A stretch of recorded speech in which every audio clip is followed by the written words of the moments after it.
안녕하세요. 별라디오와 서연에 오신 것을 환영합니다. 여러분은 사랑하는 사람과 함께 행복한 삶을 살고 계신가요? 아끼고 의지했던 사람에게 더 이상 아무것도 기대할 수 없게 된 경험, 누구나 한 번쯤은 있으셨을 것 같아요. 사랑하는 사람과의 관계는 여러 요인으로 인해 변화하는 것 같습니다. 처음에는 서로에 대한 순수한 마음 하나로 충분했죠. 그러나 시간이 지나면서 외부의 다양한 변수들이 개입하거나 알지 못했던 성격에 실망하게 되면서 관계가 변질되기도 합니다. 참 안타깝고 슬픈 일이죠. 이 사연을 나누기 전에 먼저 제 소개를 해볼까 합니다. 저는 이제 막 30대 중반에 접어든 평범한 여자입니다. 얼마 전까지 저는 대학원생이었어요. 돈을 벌까 공부를 더 할까 고민하던 때가 있었는데 부모님은 제가 원하는 걸 하라고 항상 응원해 주셨어요. 정말 감사하게도 저희 가족들은 언제나 제 결정을 지지하고 지원해 주셨습니다. 덕분에 저는 경제적으로나 정신적으로 부족함 없이 살아왔어요. 아무튼 대학원에서 공부에 몰두하다 보니 어느새 30대 중반이 되었습니다. 하지만 대학원에서의 시간은 힘들고 고단하기만 한 것은 아니었어요. 제가 정말 사랑하던 남자친구를 만났거든요. 우리는 정말 많이 닮아 있었습니다. 그도 저와 같은 대학원에서 공부하던 학생이었거든요. 같은 목표를 가지고 같은 고민을 나누며 미래를 함께 꿈꾸는 든든한 사람이 곁에 있으니 대학원 생활도 즐겁게 느껴졌습니다. 서로 공부에 지칠 때면 잠시 나가 커피 한잔하며 대화하고 서로를 응원하고 의지했습니다. 그는 저의 고충과 마음을 가장 잘 알아주는 사람이었고 저 역시 그에게 큰 힘이 될 수 있어 너무나 행복했어요. 말 그대로 우리는 정말 순수하게 사랑했죠. 그리고 하늘에 너무 감사했습니다. 주변 친구들을 보면 연애가 정말 힘들어 보였거든요. 서로 무언가를 바라며 그 과정에서 실망하고 싸우고요. 하지만 우리는 달랐습니다.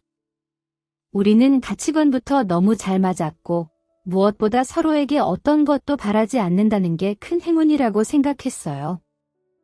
그렇게 대학원을 함께 졸업하고 자연스럽게 결혼 이야기가 오가기 시작했습니다. 그러나 몇 년 동안 계속 공부만 하다 보니 모아둔 돈이 없었어요. 저는 감사하게도 집에서 지원을 받으며 여유 있게 공부했지만 남자친구는 대학원 학비를 내는 것도 빠듯해서 용돈 쓰는 것도 자유롭지 못했어요. 원래 남자친구 집안이 경제적으로 넉넉하지 않은 데다가 얼마 전 남자친구 형이 결혼하면서 많은 돈을 쓰셨다고 하더라고요. 그래서 우리가 결혼한다 해도 시댁에서의 경제적 지원은 어려울 것임을 잘 알고 있었습니다. 경제적인 이유 때문인지 남자친구는 결혼에 대해 소극적인 태도를 보였어요. 주변 분위기도 저의 결혼 결정을 망설이게 하는데 한몫했습니다. 누군가는 웅장한 호텔에서 결혼식을 올리며 사람들의 주목을 받지만 그렇게 하지 않으면 뒤떨어진 사람처럼 여겨지는 사회가 참 야속했어요. 제 인생을 열심히 살아왔는데도 초라한 결혼식을 해야 하나 하는 생각에 부끄러운 마음도 들었던 것이 사실입니다. 하지만 저는 마음을 다잡았어요. 결혼에서 가장 중요한 것은 서로에 대한 의지와 사랑이라고 생각했거든요.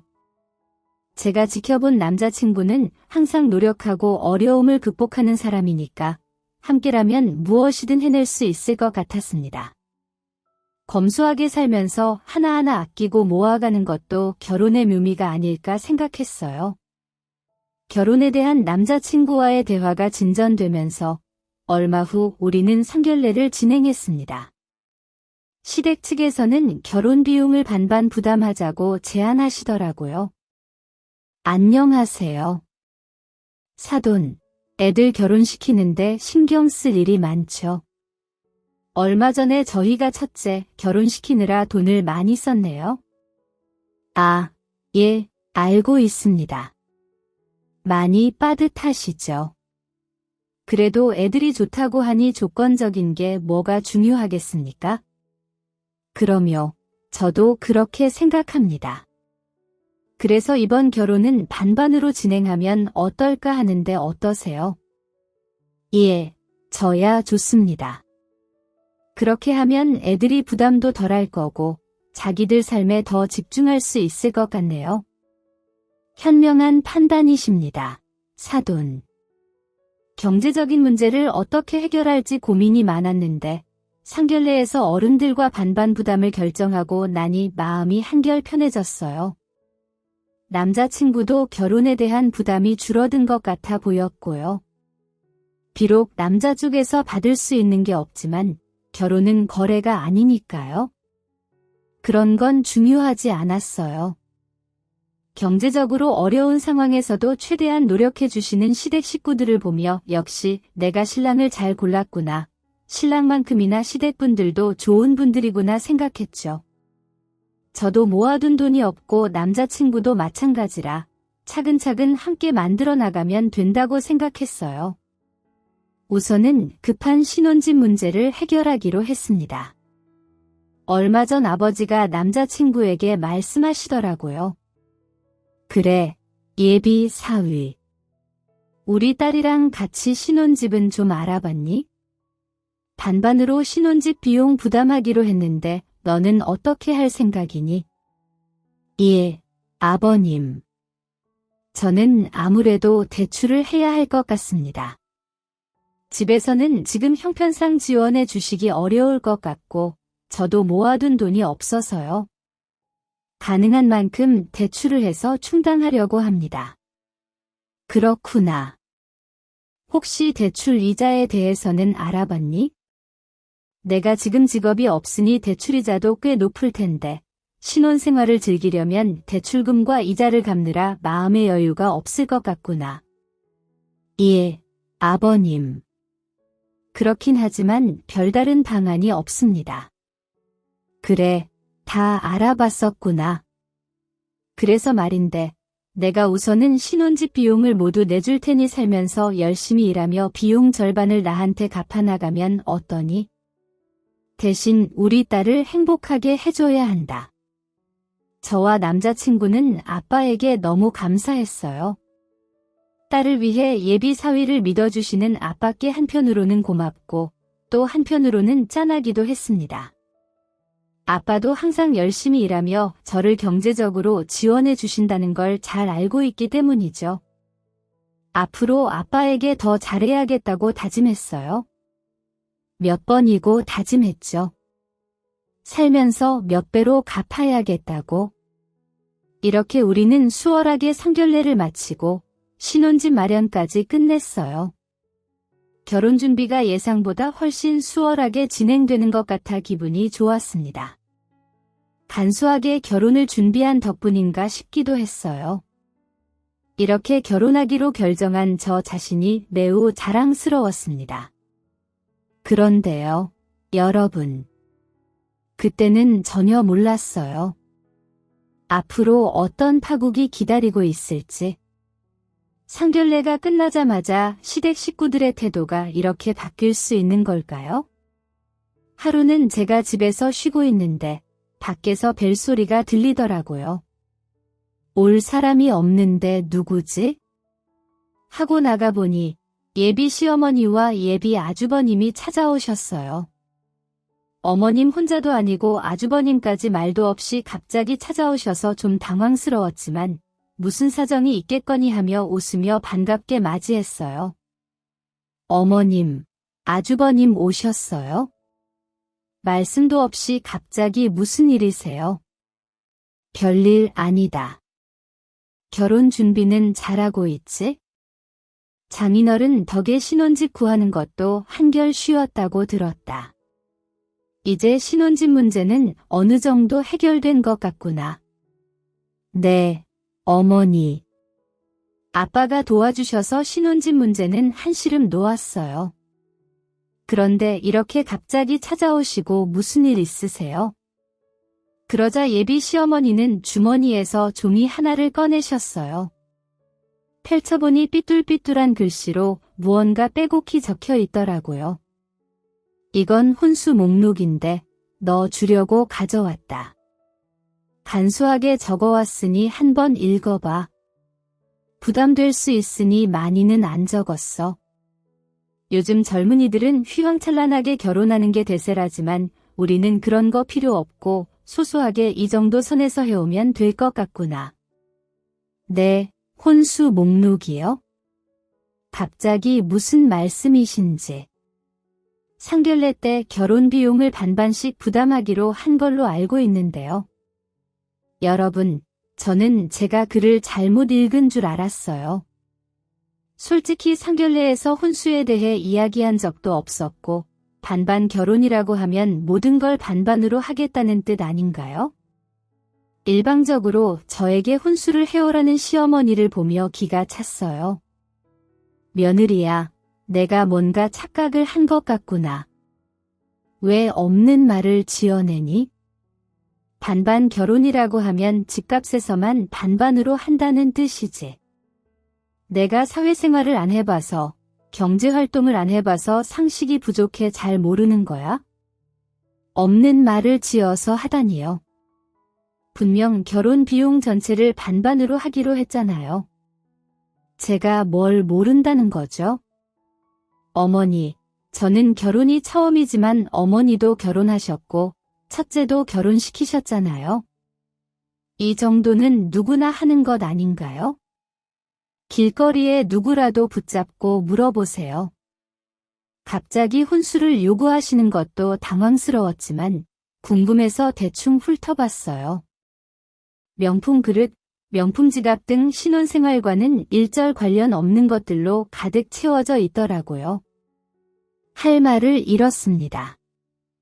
어머니, 갑자기 혼수 말씀하시는 것도 너무 당황스러운데 명품 그릇, 명품 지갑이라니요? 저희는 이런 거 필요 없어요. 신랑이랑 검소하게 살기로 합의했어요. 이 혼수 목록은 너희 신혼생활에 필요한 게 아니라 우리가 필요한 것들 위주로 적어왔어. 내가 예전부터 에르메스 그릇을 하나 갖고 싶었거든. 이거 디자인 한번 볼래? 너무 예쁘지 않니? 그리고 지갑은 첫째가 너무 갖고 싶다고 해서 적어왔어.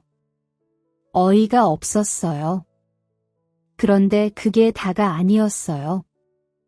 적어오신 물품들의 가격을 대충 다 합쳐보니 5천만 원이 훌쩍 넘더라고요. 명품, 명품, 명품.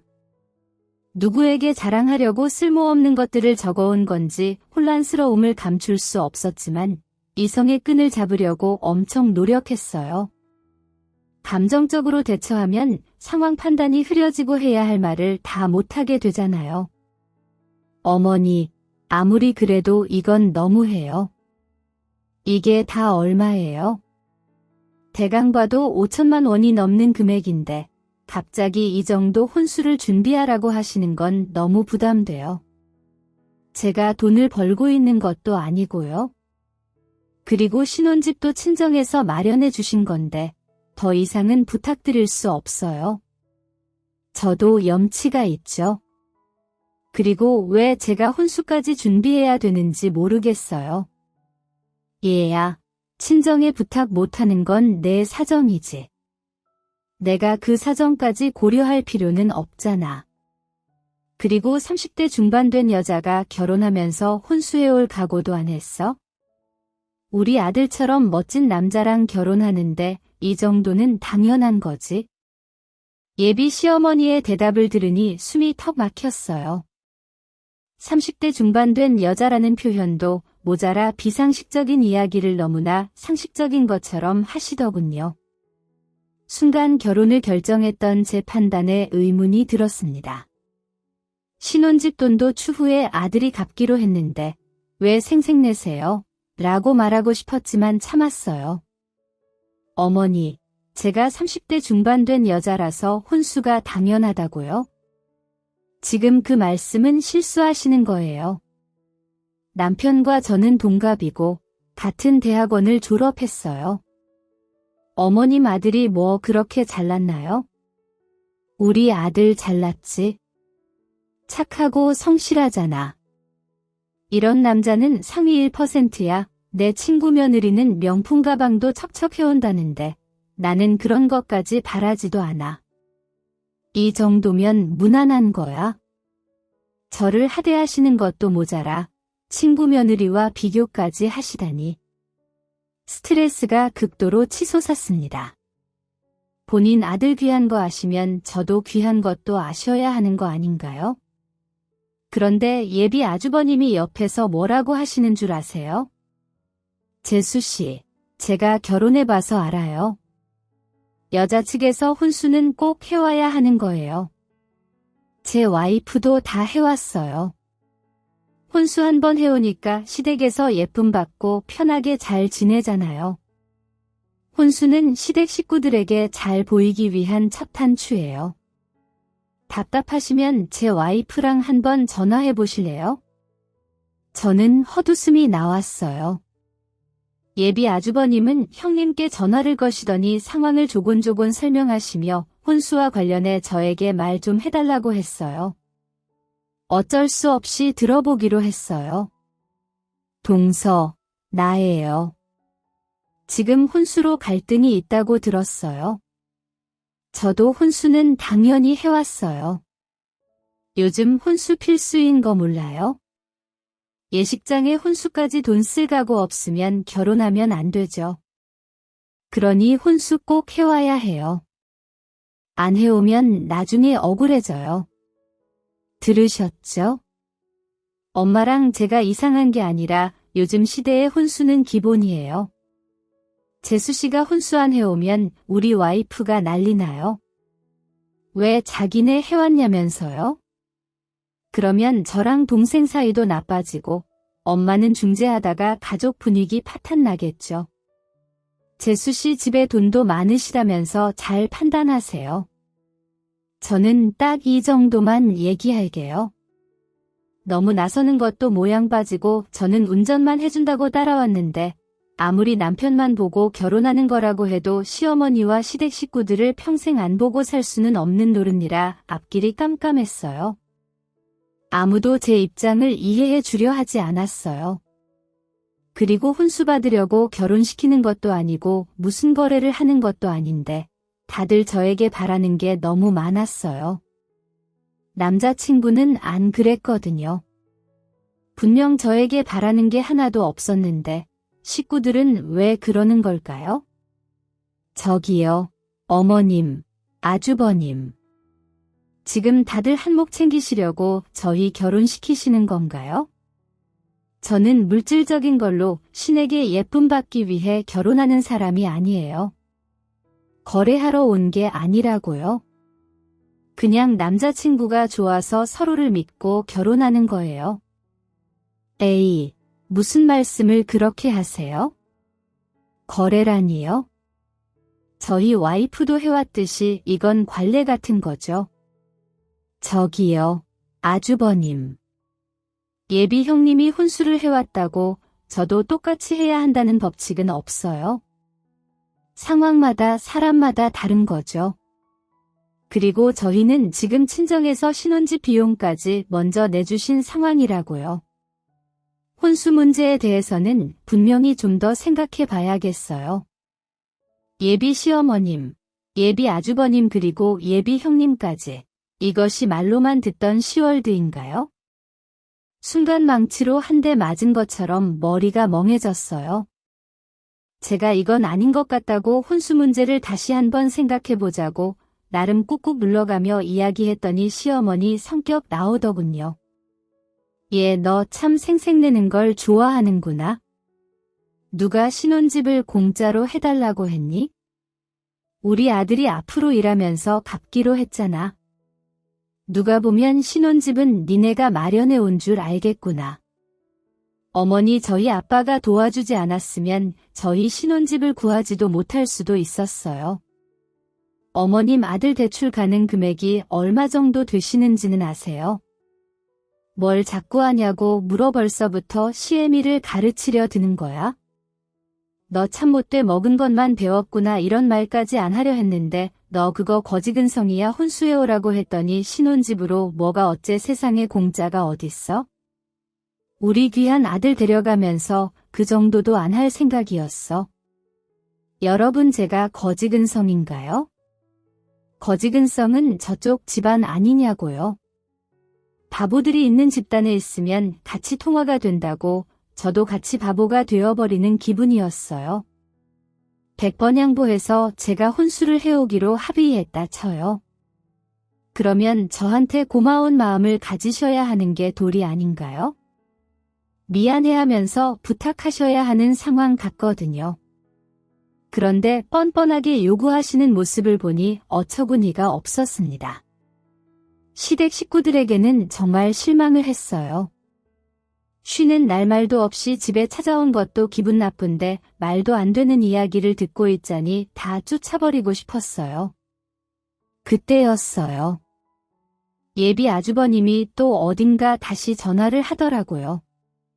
들리니 나 형이야. 지금 엄마랑 나랑 예비 재수 씨 집에 와 있어. 우리가 혼수 목록을 좀 적었거든. 그 엄마 맨날 필요하다고 했던 명품 그릇 알지? 에르메스 그거 그리고 나 필요했던 그 지갑도 기억하지? 그거 몇 개 적어서 왔는데 재수 씨가 노발대발 하신다. 네가 어떻게 좀 해봐. 그때 저는 제가 잘못 들은 줄 알았어요. 형의 편을 들으면서 안절부절 못할 거라고는 정말 상상도 못했습니다. 형이 조금 화를 내니 이성적인 사고가 아예 마비된 사람처럼 너무 당황하더라고요. 그리고 그 순간 바로 깨달았어요. 제가 사람을 잘못 봤다는 것을요. 여보들요, 지금 혼수 문제로 의견 충돌이 있다고 들었어. 내가 바빠서 지금 직접 가지는 못해. 근데 이건 형이랑 엄마 말이 맞는 것 같아. 결혼이라는 게 우리 둘이 하는 게 아니잖아. 가족이랑 너 잘 지내려면 해와야지. 그리고 형이 화났잖아. 형이 말도 안 되는 걸로 화를 내는 사람이 아니거든. 제가 어이없어서 한마디 하려던 참에 옆에서 통화를 듣던 예비 시어머니는 한술 더 뜨시더라고요. 얘 들었지 역시 우리 아들 내가 우리 아들 상위 1%라고 했잖아. 가족을 생각하는 마음이 아주 바로 잡혔어. 아들 엄마가 너무 스트레스 받는다. 엄마가 그릇 사오라고 하는 게 그렇게 잘못된 거니? 아니 엄마가 맞지 걱정 마. 아들이 와이프 잘 설득해 볼게. 그러니까 스트레스 받지 마. 일단 알겠어? 엄마 나중에 또 이야기하자고 예비 며느리야 들었지 네가 이상한 거야. 지금 이제 드디어 알겠니? 인정 좀 해라. 저는 참고 참았던 화를 더 이상 누를 수가 없었어요. 예비 시어머니, 예비 아주머님 이상한 건 애초에 눈치챘고 그들의 말에 무조건 복종하며 중재하지 못하는 남자친구에게 크게 실망했습니다. 제가 알던 사람과는 반대되는 사람이었어요. 어머니 뭐라고요? 인정하긴 뭘 인정해요? 지금 제가 이상한 거라고요. 적반하장도 유분수지 지금 여기서 저만 이상한 게 아니라 저만 정상인 거예요. 머리가 제대로 박힌 사람이 하나도 없으니 누구 하나 잘못된 걸 모르고 있잖아요. 다들 정신 차리세요. 좋은 가족이라면 서로 잘못된 걸 알려줄 줄 알아야죠. 여보 어디서 큰 소리여. 지금 여보 때문에 우리 가족들이 많이 힘들어하잖아. 왜 이렇게 이기적이야. 끝까지 혼수해 오면 되는 거 아니야? 아버님께 부탁드리면 되잖아. 그날 저는 남자친구의 말을 통해 확신할 수가 있었어요. 제가 사람을 제대로 잘못 봤다는 것을요. 상견례를 진행한 것, 결혼하기로 결심한 것, 아니 애초에 남자친구를 저와 잘 맞는 사람으로 파악해왔던 것이 저의 커다란 착각이자 실수였다는 것이 확실해졌습니다. 아무리 피를 나눈 가족이어도 존중할 수 있는 의견은 존중하고 아닌 부분에 있어서는 다른 의견을 낼 수 있어야 하는 거잖아요. 하지만 남자친구는 무조건적으로 어머니와 가족 말을 따라야 하는 사람이었어요. 그리고 저도 이제 가족 될 사람이잖아요. 그런데 저는 뒷전이더라고요. 자신의 가족들 앞에서 저를 심하게 비난하는 그를 보니 더 이상 이 결혼에 뛰어들 자신이 없었습니다. 서로를 믿고 의지하는 마음 하나로 결혼하려 했는데 그 확신이 사라진 것이니까요. 그때 제가 어릴 적에 아빠에게 들었던 말들이 불현듯 떠올랐어요. 딸아, 아빠는 우리 딸이 마음 편한 삶을 살았으면 좋겠어. 인생에 중요한 선택들이 있는데 그중 하나는 결혼이야. 결혼은 나를 불안하게 하는 사람과 해서는 안 돼. 서로 확신이 있어도 어려운 게 결혼 생활이야. 단호할 땐 꼭 단호해야 된다. 어릴 적 들었던 아빠의 말이 생생하게 내리를 스쳐 지나가더라고요. 그래서 판단했어요. 이 결혼을 지속하는 것은 제가 분명 후회할 일이라는 것을요. 이건 아닌 것 같아. 저 결혼 못할 것 같아요.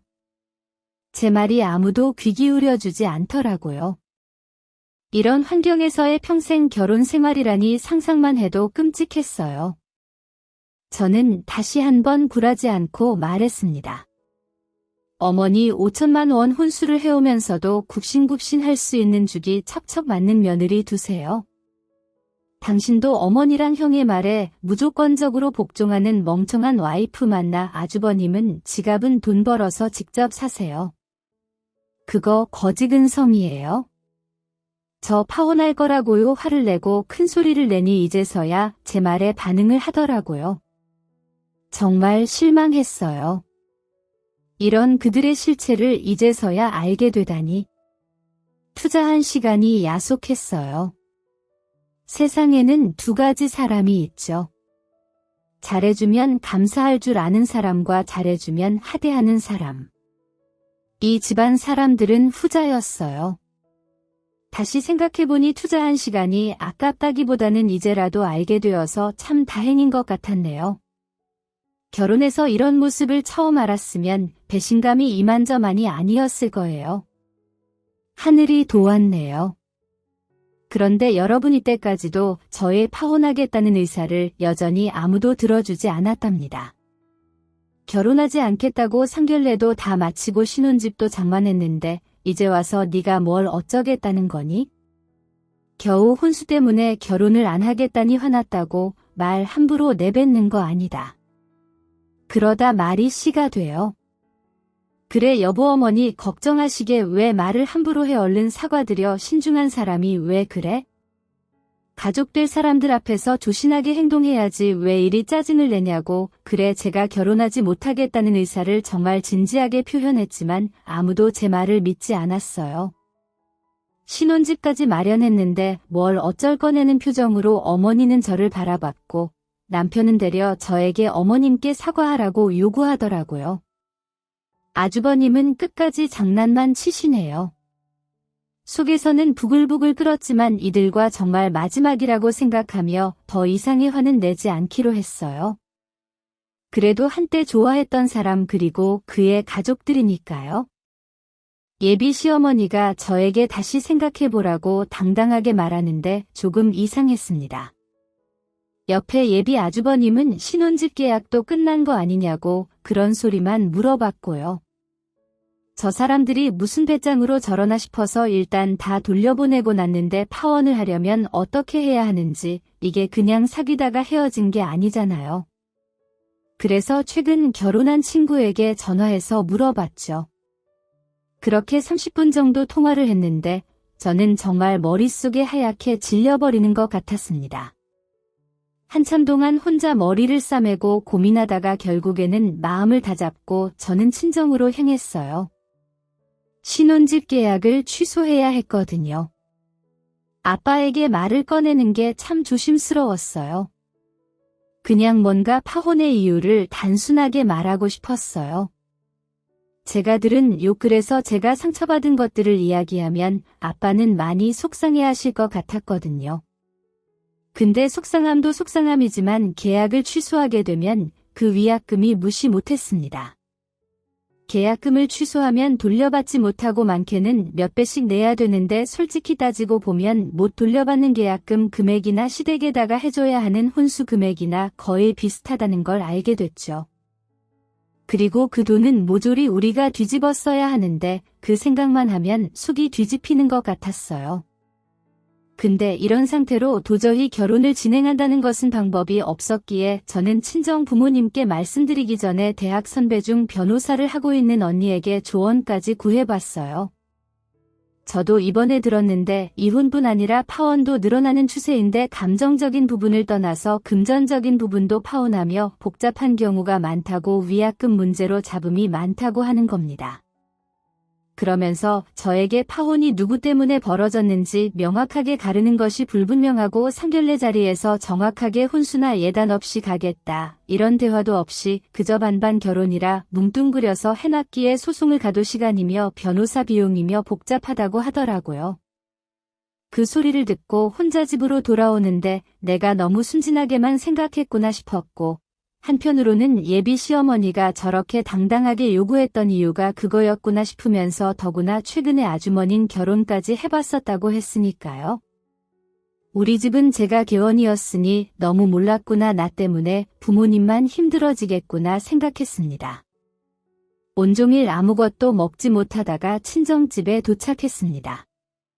거실에서 저희 부모님은 TV를 보시며 화목하게 계셨고요. 제가 도착하자 엄마는 밝게 웃으시며 함께 과일 먹자고 하시는데 터져나오는 눈물을 간신히 눌러 참고 있었습니다. 그렇게 앉아서 사과 한 조각을 먹는데 옆에서 아빠가 웃으시면 그러시더라고요. 나는 다른 거 다 필요 없고 우리 딸이 행복하면 그만인 거야? 근데 왜 요즘 웃질 않니? 무슨 힘든 일이라도 있는 거야? 속에 담아두지 말고 털어놔라. 아빠가 해결은 못해줘도 함께 고민이라도 하지 않겠니 하시며 제 손을 잡아주시는데 저는 듣자마자 눈물이 터져버렸습니다. 그리고 그날 있었던 모든 일을 다 말씀드렸어요.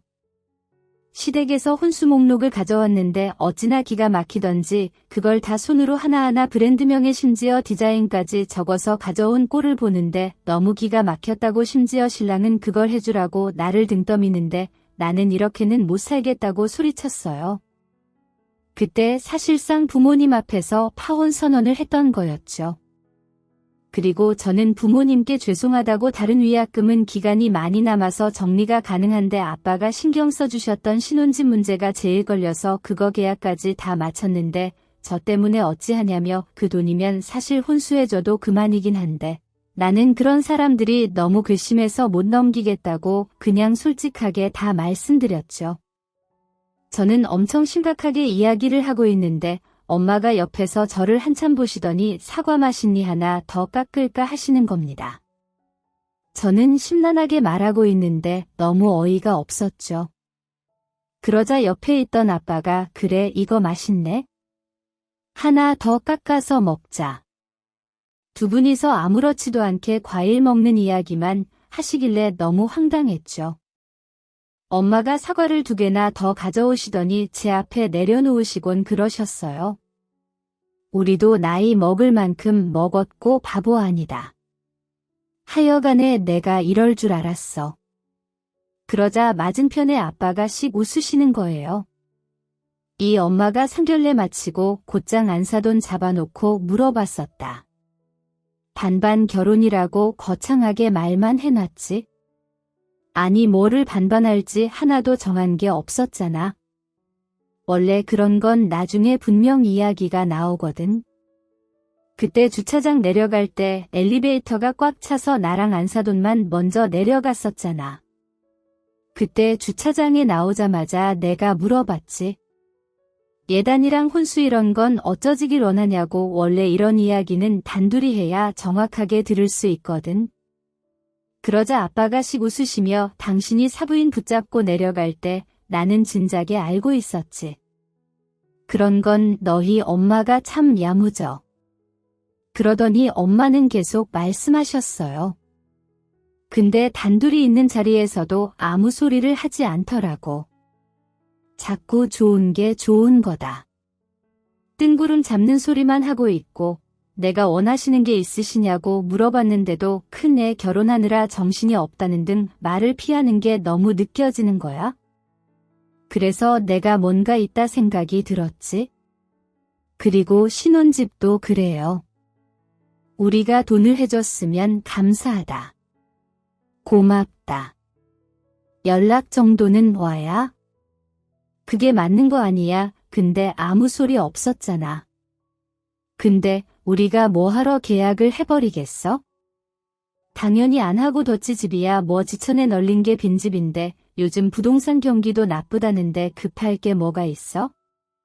저는 그 소리를 듣자마자 엄마를 부둥켜 안고 펑펑 울었습니다. 그니까 너도 이번에 세상 경험했다 생각해? 근데 참 보통 아니다. 그 집도 혼수 목록을 손으로 다 써왔다고. 요즘도 그러는 집이 있나 보네. 추접을 넘어서 추접스러운 거지. 그 정도면 그러면서 아빠가 저에게 그러셨어요. 너 내가 집값 보태준다고 할 때 사위가 갚는다고 말하는 거 들었었지? 근데 언제까지 갚겠다고는 끝까지 말 안 하더라. 그게 뭐겠어? 그냥 달라는 거지. 너희 엄마가 주차장에서 안 싸던가 그런 일이 없었다 해도 나는 계약서에 도장 안 찍어줬을 거다.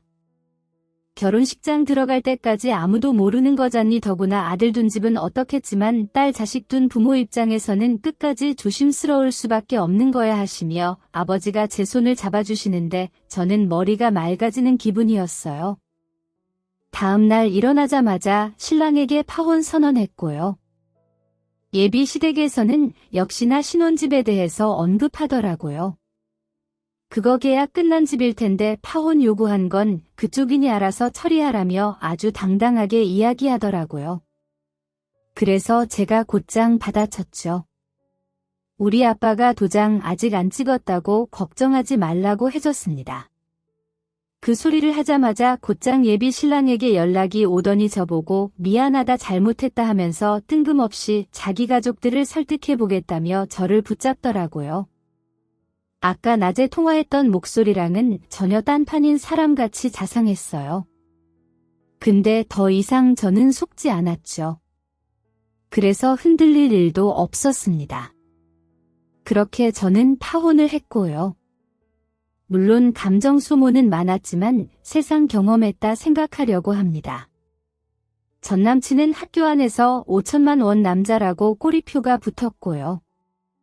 선배 후배 모두 다 알고 있고 직장 하나 없는 대학원생이 혼수 5천을 요구했다며 한동안 학교가 시끄러웠어요. 결국 전 남친은 학교에 나타나지 않더라고요. 다른 학교로 옮긴 것 같기도 하고 더 이상 관심 두기 싫어서 저도 무시하기로 했습니다. 대학원 마치고 이번에 저는 제약회사 연구직으로 직장을 잡았고요.